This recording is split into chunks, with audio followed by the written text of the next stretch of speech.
Hello everyone and welcome back to Sly Raccoon on the Sony PlayStation 3. I'm One Wild Sheep yet again and time to head on to Mesa City. Alright. It had been a while since I'd been back in the US. Next up, the notorious Mugshot. Ruthless muscle of the fiendish five. What he lacked in brains, he definitely made up for in brawn. Turns out he wasn't always that way. He grew up as the run of the litter. A neighborhood weakling. The only friends he could turn to were usually found on the big screen. It was there that he spotted his first gangster, and he knew instantly that that's what he wanted to be. He spent the rest of his youth working real hard to get there, fueled on his dreams of great power and respect. With enough perspiration, he realized that dream. He'd become a hard-boiled, street-brawling, tough-as-nails gangster, ensuring that he'd never be kicked on or pushed around again.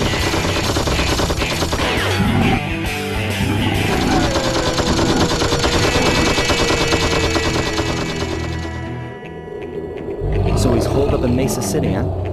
I've always wanted to go to that thriving American boomtown. Sly Cooper in Sunset. Snake Eyes. Alright folks, so welcome back to yet another part of Sly Raccoon. I love this game and I love this world. This world is a bit of a rocky world to start off with because it's just a little bit more difficult than you'd expect. But to start things off, let's collect these here fantastic bottles. Alright.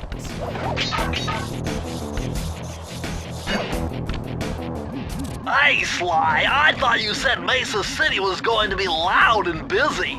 This looks more like a ghost town. Something's happened. Where is everyone? I don't know, but it's starting to give me the creeps. What do you say we take off? And miss all the fun? Besides, I want to try out that new move I got from Raleigh's section of the Thievius Raccoonus. You mean the ninja spire jump? Yeah, do me a favor and read me the instructions again. To landeth safely upon diminutive points, leapeth lively and presseth the triggering device with the round geometrical object emblazoned upon it. So jump and hit the circle button to land on narrow spots. That's a rough translation. Okay, let's do that. Yeah, buddy. Ninja skills right here. Go ninja go and all that. So yeah, we're going to be, from this world now, things are going to slowly dip up in difficulty. So things are going to be a bit more tricky to sort of get our ways around. Like, you're going to find a lot more of these clues hidden away and tucked around corners and stuff. And they can be a bit annoying to find from this point onwards, especially...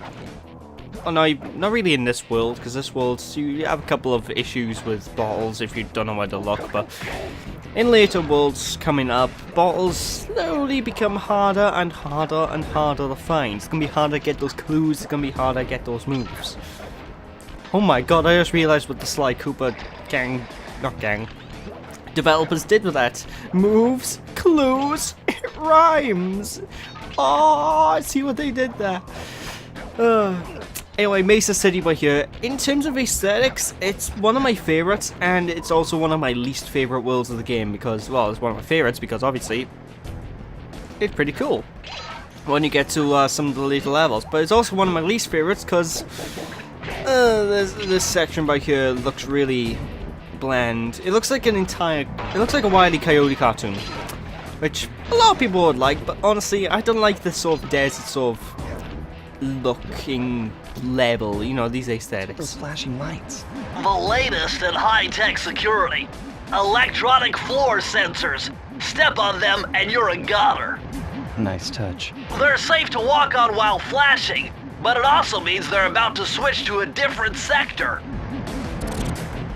Now those things are pretty easy. Basically when you flash, move from the other side and Bob's your uncle, you will not get hurt. But yeah, like I was saying, this type of level trope, I'm not the biggest fan of it. I don't know why, it's just, I always found desert sort of levels to be really bland. Like, especially these rocky deserts. I have no idea why. I don't know if I'm alone with that, but, hey, you know. But like I said, when the thingy's flashing, you can move to the other side and you will not get caught. And of course, if you knock out the alarm at the end of the tunnel, he'll disable all the security, which is pretty good, Alright, time to make our way across. Now the big problem with this world in particular though, or at least this very intro section, it can be quite easy to miss some of the bottles, because a lot of the bottles are, well, not a lot. One bottle in particular, one of these clues, is actually tucked away very, very nicely. It's very difficult to see, and I believe we've already went past that one now that I think about it. So, you're going to want to keep out and look around every turn, and be careful, because there's right where those tires are, there's a little alcove underneath the tires. Yeah, it's kind of difficult to hit. It's kind of hard to see. Bit annoying, mind you, but there we go. But other than that, there's not really much else to this world in particular. You got new enemy types, which are basically variants of the old enemy types. Like, got these big brawler guys that I don't think I've ever seen them attack you. I've never been attacked by them. But I believe they will just boop you on the head if they get too close. And that there is where the safe of this world is. We're not going to be going there just yet, or are we? Okay, I guess we're going there right now. No, we're not. No, we're not. Past me, what are you doing? This is a problem, recording post-commentary. The upside is it's a lot easier to manage what you're thinking, but the downside is you can find yourself shouting at yourself a lot. But anyway, it's a fairly basic security. Actually, now I think about it, these are used up trams. Why is there security lights all over them? Hell, half the tram is sunk underwater. That makes no. Why so much security, brah? If you haven't got, it's broken. Why is it? That's beside the point. Anyway, time to take out Gambit by here, and I believe we're pretty much done with this level. Let's just collect the last few bottles, shall we? Now, like I said earlier, we already missed one bottle because, or was it two? Okay, we missed two bottles. There's one behind this thingy, and there's another bottle on that little alcove that I explained to you before, which is very... Seriously, how are you meant to find this? It took me ages. I was like running around for about half an hour looking. Where's this bottle, man? Where's this clue? Go get my fix, man. Oh well. Now that we got those, fortunately the safe is right by here, so we can just mosey on up and get our glorious new special power-up. A little bit of higher mathematics and voila! Dial in 314.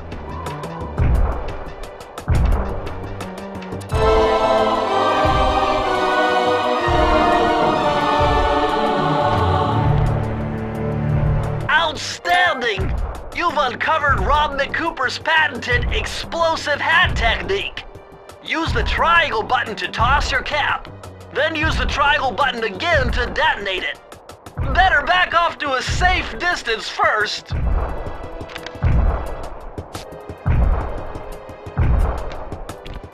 Yeah, I'm not gonna lie, this power-up is, it's pretty amazing, shall we say. You'll see now, you'll see. Oh, would you look at that? Oh, oh, seriously, it's it's literally just a poof. That's all it is. Oh, Christ.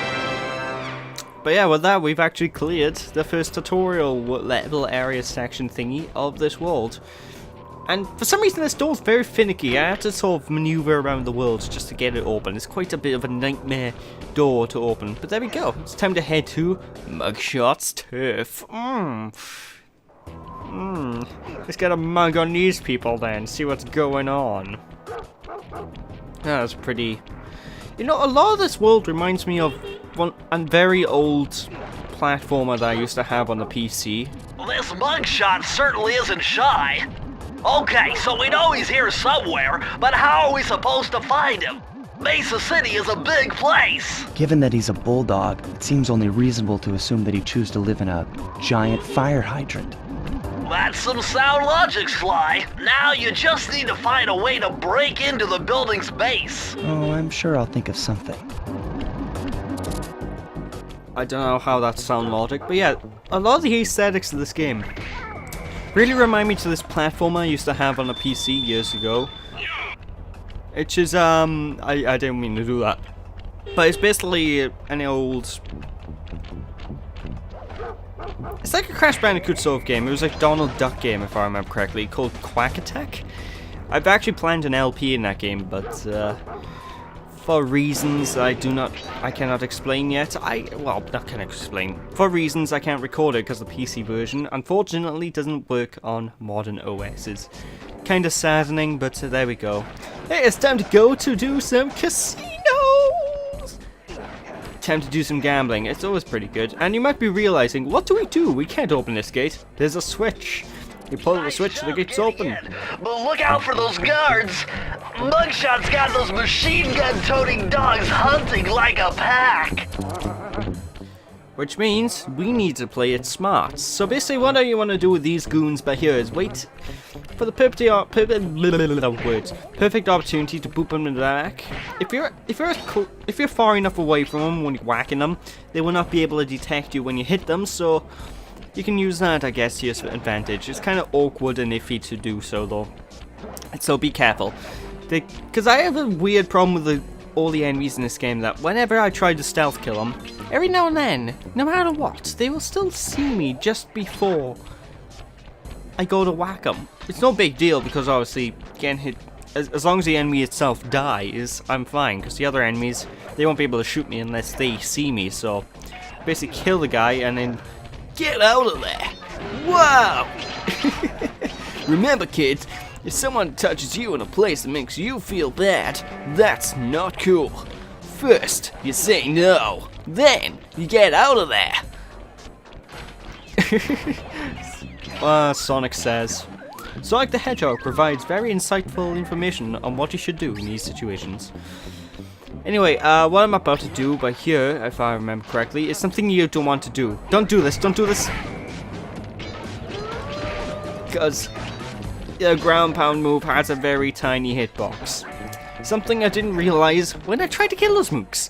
Basically, the hitbox of ground pound means you need to be literally dead on in order to kill an enemy with it. Which means, if you try and catch two people like so, this isn't Donkey Kong 64 or any game like that, they will turn around and be all like, "Oh mate, what you doing?" I don't know what voice that was meant to be, but yeah, not cool, not cool. Although I do love this sort of the way this level looks, and the music actually the music of this world reminds me of well, this particular level in this world reminds me of Bugs Bunny Lost in Time on the PlayStation, which is a fantastic game. Another game I might LP at some point in the future, if I can be bothered. Now, anyway, be careful there, because if you can see, there's a lot of balls you can quite easily miss, and oh, beautiful money.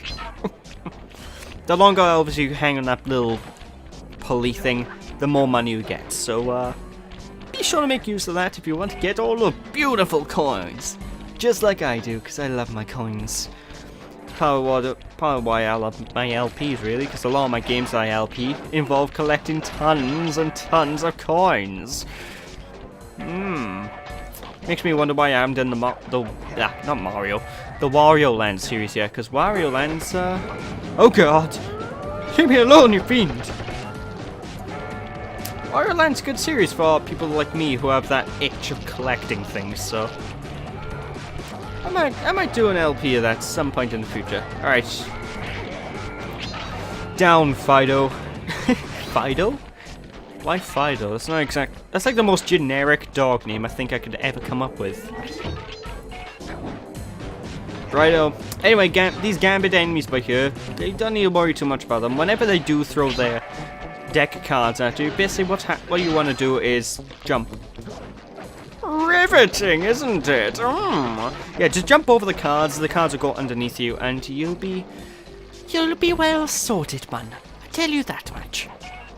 Anyway, for this for an upcoming segment now, you're gonna want to equip the slow motion power-up. You don't need to, but it makes it a little bit easier. And this is like the only time the additional power-ups, apart from dive, I think really come into play with this game, because all the other power-ups are just there's only 2 instances that I see them being really useful, but slow is useful by here purely because, well, you can control your jump and you can slow down time.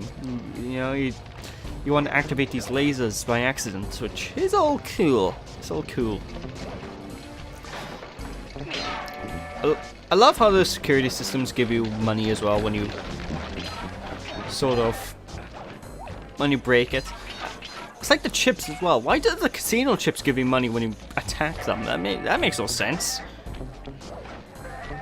Christ, imagine going to a casino and that's how you get, like, that's how you get the money out of the chips. So like, okay, instead of going to the counter to trade in the chips for money, I'm gonna whack them on a table. I don't know, I always found that quite weird. Anyway, this by here is more the same as the previous section, only difference is now we got more lasers to deal with. Oh, whatever will we do? I don't know about you, Mr. Bond, but I don't know why I'm doing that voice. Of course, this section by here is pretty much the exact same, except it's a little bit quicker and easier because it just involves you jumping a lot. That's all there is to it. It's simples, mate.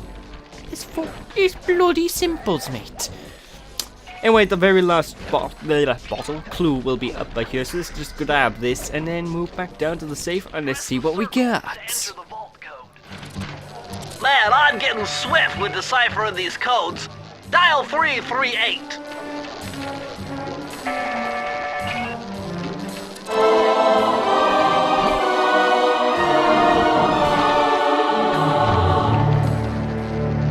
Okay, this page is from your hyperactive ancestor, B.F. Cooper. He discovered a way to speed up the clock. Perfect for those long stakeouts. Just hold down the triangle button to use it. So now we basically have our speedrunning technique. Are we gonna use it much in this playthrough? No! Why not? There's no point. Seriously, it's only really used to get to point, and it's kind of, like, right now we're immediately going from fast to the slow power, just so we can land on this thing. The roulette wheel is spinning too fast to jump counterclockwise around it. You'll have to jump in the other direction to try to land on the green section. So yeah, like you said, jump clockwise around this thingy and use your slow power. Now you don't need the slow power, but it makes it a lot easier. And you need to jump on the green section 3 times. So yeah, just continue doing this. After every time, more lasers are going to pop up, which will slowly impede your progress. But it's quite an easy little, easy little thingy. So yeah, 3 boops, and we got the key. We've got the thing. And with that, folks, that is the end of part 5 of Sly Raccoon. So thank you all for watching. Hope you all enjoyed. Don't be sheepish, people. And when we return next time, we'll be continuing onwards with the rest of Mugshots Turf. Thanks for watching. See you after. Bye.